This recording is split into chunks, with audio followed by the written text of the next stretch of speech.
പലരുടെയും തെറ്റിദ്ധാരണയാണ് sugar control ചെയ്യാൻ പറ്റുമെന്നുള്ളത്. 400 ഷുഗറുള്ള പേഷ്യൻസിനെ പോലും നമുക്ക് പൂർണ്ണമായിട്ടും കൺട്രോൾ ചെയ്ത് കൊടുക്കാൻ പറ്റാറുണ്ട്. അതോടൊപ്പം തന്നെ മെഡിസിൻ ഒഴിവാക്കാൻ പറ്റുമെന്നുള്ളത്, മരുന്നില്ലാതെ ഷുഗറുള്ള പേഷ്യൻ്റ് ജീവിക്കാൻ പറ്റുമെന്നുള്ളത്, ഇത് രണ്ടും പോസിബിളാണ്. ഞാൻ ഡോക്ടർ സയ്യിദ് മൂസ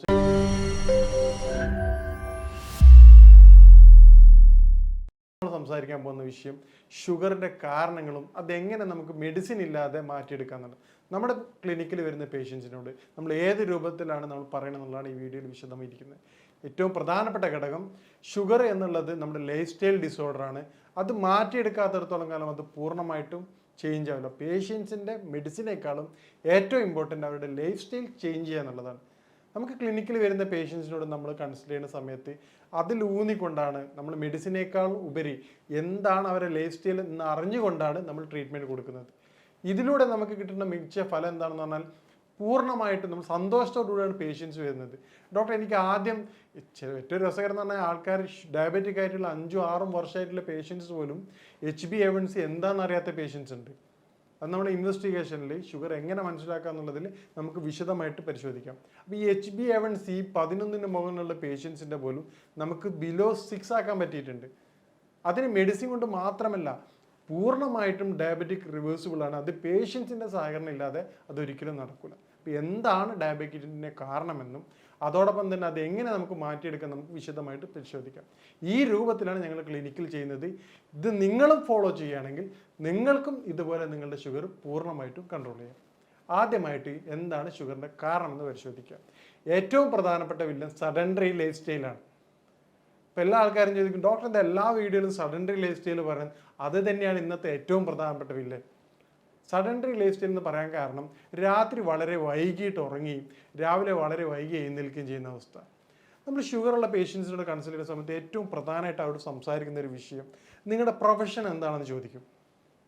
ഞാൻ സാധാരണ പുറത്ത് പോയി ഭക്ഷണം കഴിക്കുന്ന സമയത്ത്, വർക്ക് ചെയ്യുന്ന സ്ഥാപനത്തിൻ്റെ അടുത്ത് പുറത്തുനിന്ന് കഴിക്കുന്ന സമയത്ത് വളരെ കുറച്ച് മാത്രമേ ഭക്ഷണം അരി ഉച്ചക്കത്തെ ലഞ്ച് സമയത്ത് ഉപയോഗിക്കാറുള്ളൂ. അപ്പോൾ പേഷ്യൻ അവിടെയുള്ള സ്റ്റാഫ് ചോദിക്കും, അല്ല ഡോക്ടർ എപ്പോൾ എന്താ കുറച്ച് മാത്രം ഉപയോഗിക്കുന്നത്? അപ്പം ഞാൻ അവരോട് പറയും, ആദ്യമൊക്കെ സംസാരിക്കാറില്ല, പക്ഷേ പിന്നീട് അവർ റിപ്പീറ്റ് ചെയ്ത സമയത്ത് തുടർച്ചയായിട്ട് അപ്പോൾ മനസ്സിലായി പുള്ളിക്ക് ഇൻട്രസ്റ്റ് കൊണ്ടാണ്. അപ്പം ഞാൻ പറഞ്ഞു, ഞാൻ ചെയ്യുന്ന ജോലി വളരെ കാഠിന്യവും അധ്വാനവും കുറഞ്ഞതാണ്. എൻ്റെ ശരീരത്തെ സംബന്ധിച്ചിടത്തോളം എനിക്കൊരു കൃത്യമായ ഫുഡ് പ്ലാൻ ഉണ്ടാവേണ്ടതുണ്ട്, ഇല്ലെങ്കിൽ എൻ്റെ ശരീരം ഡയബറ്റിക് ആയിട്ട് മാറും. അപ്പോൾ ആണ് പുള്ളി വളരെ സന്തോഷത്തോടെ വളരെയധികം കേട്ടിരുന്നു. അപ്പോൾ ഇത്തരത്തിൽ നമ്മുടെ ജോലിയുമായി ബന്ധപ്പെട്ട് ഞാനിപ്പോൾ പറഞ്ഞത് എൻ്റെ ജോലിയും അധ്വാനത്തെക്കുറിച്ചാണ്. ഓരോ വ്യക്തിയുടേതും വ്യത്യസ്തമായിരിക്കും.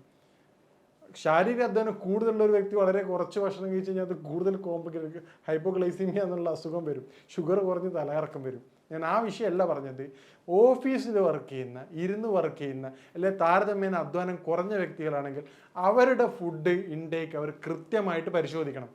ഇതാണ് ഷുഗർ ചികിത്സയുടെ ബേസിക്. നിങ്ങൾ കഴിക്കുന്ന കലോറി നിങ്ങൾ ഉപയോഗിക്കുന്നുണ്ടോ ഇല്ലയോ, അത് കൃത്യമായിട്ട് മനസ്സിലാക്കിയിട്ട്. പലരുടെയും തെറ്റിദ്ധാരണ ഷുഗർ എന്ന് പറഞ്ഞു കഴിഞ്ഞാൽ അത് വരുന്നത് പഞ്ചസാരയിലൂടെ നിന്നാണ്.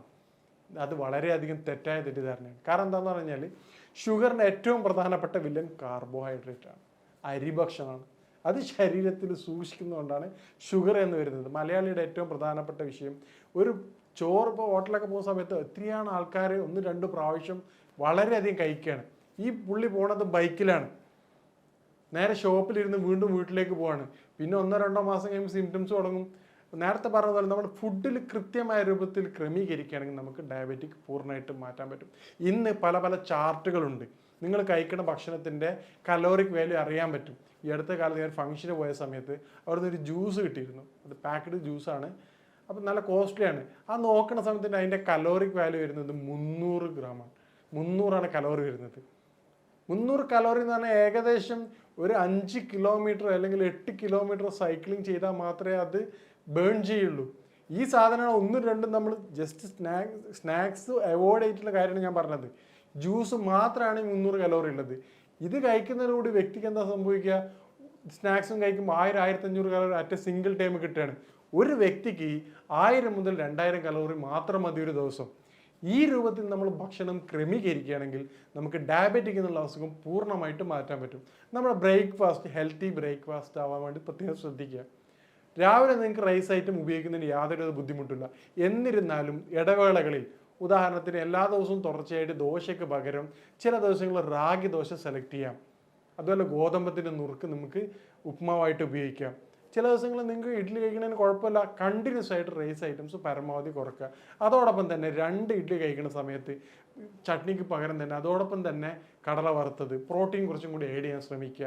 അല്ലെങ്കിൽ മീൻ കറി, ചിക്കൻ കറി, അതുപോലെ ഇറച്ചി കുറച്ച് ഉൾപ്പെടുത്തുക. കാർബോഹൈഡ്രേറ്റിൻ്റെ അളവ് കുറയ്ക്കുക.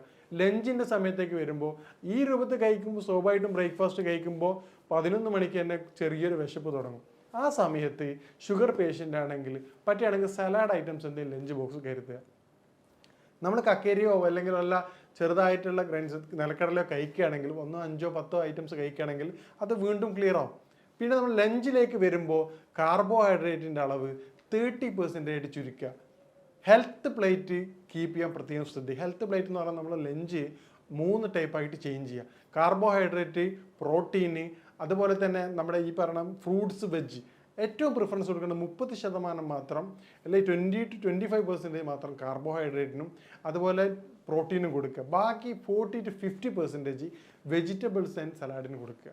അതിനുള്ള ബെനിഫിറ്റ് എന്താണെന്ന് പറഞ്ഞു കഴിഞ്ഞാൽ വെജിറ്റബിൾസിൽ ലെസ് കലോറിയാണ്. നമ്മുടെ ശരീരം വയറും നിറയും, അതുപോലെ കൂടുതൽ കലോറി ബോഡി കയറാത്തൊരവസ്ഥ വരും. ഈ പറഞ്ഞ രണ്ടാമത്തെ പ്രോട്ടീൻ നമുക്ക് ചിക്കൻ ഉപയോഗിക്കാം, മീൻ ഉപയോഗിക്കാം. ഓവറായിട്ട് ഫ്രൈഡ് ഐറ്റംസ് ഒഴിവാക്കാൻ ശ്രമിക്കുക. ഇത്തരത്തിൽ നിങ്ങൾ ക്രമീകരിക്കുകയാണെങ്കിൽ വളരെ എളുപ്പം തന്നെ നിങ്ങൾക്ക് ഷുഗർ മാത്രമല്ല, നിങ്ങളുടെ ബോഡിയുടെ ആക്ടിവിറ്റീസിലുള്ള ചേഞ്ചസ് മനസ്സിലാവും. ഫുൾ ഹെൽത്തി ആൻഡ് ആക്റ്റീവ് ആയിരിക്കും. മറ്റേത് ഒരു ദിവസവും ഉന്മേഷമില്ലാത്തൊരവസ്ഥയായിരിക്കും. പിന്നീടുള്ള രണ്ടാമത്തെ ഏറ്റവും പ്രധാനപ്പെട്ട സ്നാക്സ് ഐറ്റംസ് വൈകിട്ട് വരുമ്പോൾ ഈ രൂപത്തിലൊക്കെ കഴിക്കുമ്പോൾ നമ്മൾ 5 ടൈമിൽ ഫുഡ് കഴിക്കണം എന്ന് വിചാരിച്ച് നേരത്തെ പറഞ്ഞ പോലെ പണ്ടൊരു കഥ ഉള്ളതുപോലെ ഓവറായിട്ട് ഭക്ഷണം കഴിക്കാനല്ല പറഞ്ഞത്. ഇൻ്റർവെല്ല് കുറച്ചുകൊണ്ട് വളരെ ചുരുങ്ങിയ രൂപത്തിൽ നമ്മൾ ഫുഡ് കഴിക്കേണ്ടതാണ്. വൈകിട്ട് സ്നാക്സ് കഴിക്കാം, നമുക്ക് സലാഡ് ഐറ്റംസ് തന്നെ. രാത്രി പൂർണ്ണമായിട്ടും സലാഡ് ഐറ്റംസിലേക്ക് മാറുക. ഈ രൂപത്തിൽ നിങ്ങൾ ഭക്ഷണം കഴിക്കുകയാണെങ്കിൽ നിങ്ങൾക്ക് ഡയബറ്റിക് വളരെ എളുപ്പം നിങ്ങൾക്ക് കൺട്രോൾ ചെയ്യാൻ പറ്റുന്നതാണ്. പ്രത്യേകം ശ്രദ്ധിക്കുക, ഡയബറ്റിക്കിന് ഏറ്റവും ഇമ്പോർട്ടൻ്റ് ആയിട്ടുള്ളത് 70% സപ്പോർട്ട് ഫ്രം ഡയറ്റാണ്. പിന്നീടുള്ള 25% അതുപോലെ തന്നെ ഫിസിക്കൽ എക്സസൈസാണ്. എക്സസൈസ് ചെയ്യാതെ ഡയബറ്റിക് നമുക്ക് പൂർണ്ണമായിട്ട് മാറ്റിയെടുക്കാൻ പറ്റില്ല. ഫിസിക്കൽ ആക്ടിവിറ്റീസിന് നിർബന്ധമായിട്ട് നിങ്ങൾ സമയം കണ്ടെത്തേണ്ടതാണ്. ഇന്ന് പലതരത്തിലുള്ള എക്സസൈസുകൾ അവൈലബിൾ ആണ്. സൈക്ലിംഗ് താല്പര്യമുള്ള വ്യക്തികളെ സംബന്ധിച്ചിടത്തോളം, ജിമ്മിൽ പോകാൻ മടിയുള്ള വ്യക്തികളാണ്, സൈക്ലിംഗ് വളരെ കോമൺ ആയിക്കൊണ്ടിരിക്കുന്ന കാലഘട്ടമാണ്. സൈക്ലിങ്ങിൻ്റെ പ്രത്യേകത മറ്റുള്ള എക്സസൈസ് പോലെ ബോറിംഗ് അല്ല. പ്രത്യേകം നമ്മുടെ തലച്ചോറിൻ്റെ ഏറ്റവും വലിയ പ്രത്യേകത കൂടുതൽ കോംപ്ലിക്കേറ്റഡ് ആയ കാര്യത്തിൽ എത്തിക്കാതിരിക്കും. സിമ്പിളായി, അതാണ് നമ്മൾ ഏറ്റവും കൂടുതൽ മടിയന്മാരായി മാറുന്നത്.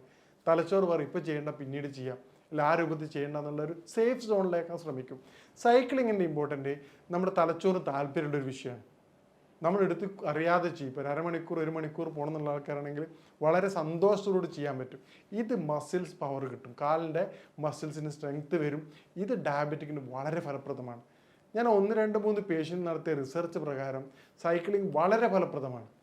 പിന്നീട് നമുക്ക് മെഡിസിൻ 3 months 4 months കൊണ്ട് തന്നെ മെഡിസിൻ കംപ്ലീറ്റ്ലി സ്റ്റോപ്പ് ചെയ്യാൻ പറ്റിയിട്ടുണ്ട്.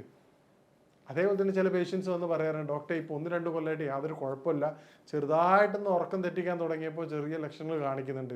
ഞാൻ അവരോട് പറഞ്ഞു, ഇത് നിങ്ങളാണ് ഇതിൻ്റെ പൂർണ്ണ ഉത്തരവാദി. നിങ്ങളുടെ ഉറക്കവും നിങ്ങളുടെ ഭക്ഷണവും ക്രമീകരിക്കാത്തടത്തോളം കാലം നിങ്ങൾക്ക് ഡയബറ്റിക് പൂർണ്ണമായിട്ട് ക്രമീകരിക്കാൻ പറ്റില്ല.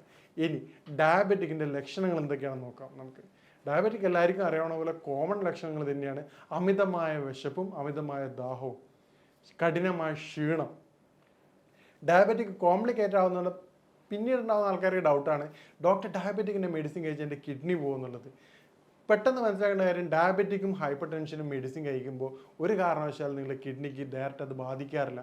മറിച്ച് നിങ്ങൾ ഡയബറ്റിക് ഒഴിവാക്കുകയാണെങ്കിൽ അത് നിങ്ങളെ കിഡ്നിയെ, മെഡിസിൻസ് ഒഴിവാക്കുകയാണെങ്കിൽ അത് നിങ്ങളെ കിഡ്നിയെ മാരകമായിട്ട് ബാധിക്കും. പെട്ടെന്ന് തന്നെ റീനൽ ഫെയിലിയർ ഉണ്ടാവാനുള്ള കാരണമുണ്ട്.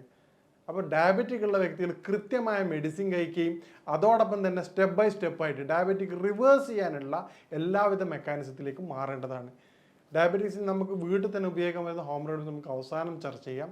പിന്നീട് ഫിസിക്കൽ ആക്ടിവിറ്റീസ് തന്നെ ഇപ്പോൾ തന്നെ ഹിറ്റ്സ്, അതുപോലെ ഒരുപാട് കാരണം ടൈം ഇല്ലാത്ത വ്യക്തികൾക്ക് വളരെ പെട്ടെന്ന് ഒരു 5 മിനിറ്റ് കൊണ്ട് തന്നെ ഒരു 1/2 മണിക്കൂർ ചെയ്താലുള്ള ബെനിഫിറ്റ് കലോറിക് ബേൺ മെത്തേഡാണിത്. അതിനുശേഷം 50 മിനിറ്റ്സ് റെസ്റ്റും 45 സെക്കൻഡ്സ് ഹെവി എക്സസൈസും 50 മിനിറ്റ്സ് റെസ്റ്റ്. അതിനുശേഷം 1 മിനിറ്റ് ബ്രേക്ക് എടുത്ത് വീണ്ടും ഒരു റിപ്പീറ്റ് ഒരു 4-5 പ്രാവശ്യം ചെയ്യുക. ഇത് നമ്മൾ അരമണിക്കൂർ അല്ലെ 1 hour ചെയ്യുന്ന ഫിസിക്കൽ ആക്ടിവിറ്റീസിൻ്റെ കലോറി ബേൺ ചെയ്യാൻ സഹായിക്കാറുണ്ട്. അതുപോലെ ഡയറ്റിൽ ധാരാളം ഒലിവ് ഓയിൽ ശ്രദ്ധിക്കുക, മോഷൻ കൃത്യമാണെന്നുള്ളത് ശ്രദ്ധിക്കുക, അതുപോലെ ഉറക്കം കൃത്യമായ രൂപത്തിൽ ക്രമീകരിക്കുക. ഈ രൂപത്തിൽ നമ്മൾ ക്രമീകരിക്കുന്നതോടെ നമുക്ക് ഡയബറ്റിക് പൂർണ്ണമായിട്ടും റിവേഴ്സിബിളാണ്. ഇനി ഡയബറ്റിക്കിന് തടസ്സം നിൽക്കുന്ന കാര്യങ്ങൾ എന്തൊക്കെയാണെന്ന് നോക്കാം.